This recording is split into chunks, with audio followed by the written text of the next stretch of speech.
दानप्रियमिष्टदेवं नमामि सोमेश्वरं स्वतन्त्रम् उमापतिं तं विजयं नमामि नमामि विघ्नेश्वरनन्दिनाथं पुत्रप्रियं दैशिरसा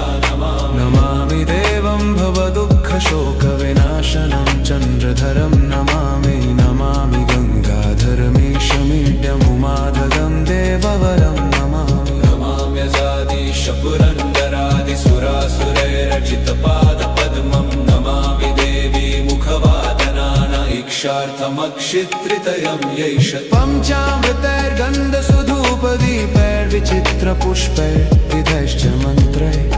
अन्नप्रकारैः सकलोपचारैः सम्पूजितं सोममहं नमामि